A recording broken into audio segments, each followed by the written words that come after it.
While the landscape of southern Minnesota was changed forever with the historic flooding at the Rapidan Dam, other communities were impacted as well. KEYC First Alert meteorologist Caitlin Lohr takes a look at how the rising Minnesota River impacted St. Peter and Henderson. A year ago, southern Minnesota experienced catastrophic flooding due to several rounds of thunderstorms across the area after a rather wet spring. Now, these thunderstorms brought roughly 6 to 9 inches of rain in just 3 days, but widespread totals averaged around 2 to 3 inches. All this rain led to the inevitable catastrophic and historical flooding across the area. That flooding led to closed roads. Businesses were forced to close, some temporarily, others permanently due to the extensive damage from the floodwaters.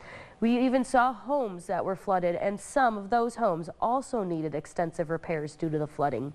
Neighbors helping neighbors was the theme of the aftermath when it came to people coming together to help fill sandbags, help pump water out of homes, and even help place additional sandbags around bodies of water in hopes of saving more homes, businesses, and/or other structures.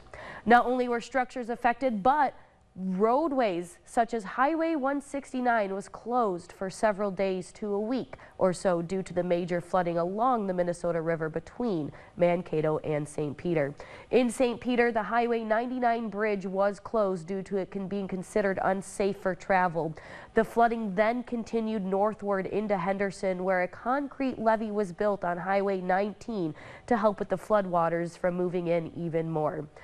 The Highway 99 bridge in St. Peter was carefully watched as rushing water from the river continued to add pressure and debris along the edges of the bridge, as well as pushing water up onto the walking path of that bridge. This led to very unsafe conditions as safety officials weren't sure if that bridge was going to be swept away by the rushing water and the debris or not. Not only was the Highway 99 bridge and a good chunk of 169 closed, but we also had to navigate around Highway 22 being closed just south of St. Peter. Now, in St. Peter, the Minnesota River hit historic cresting levels, beating out the flood levels from 2018.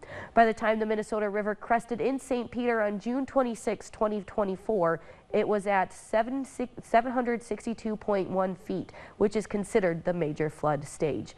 Downstream just a bit in Henderson, the Minnesota River continued to breach its banks, causing even more catastrophic flooding. The Minnesota River in Henderson also crested on June 26, 2024 at the historical levels once again, beating out the previous historical crest, which was set at 740.1 feet in 1965. Last year, the Minnesota River in Henderson crested at 741.79 feet on June 26, 2024, which was also considered the major flood stage. The cleanup took several months to weeks to return to normal.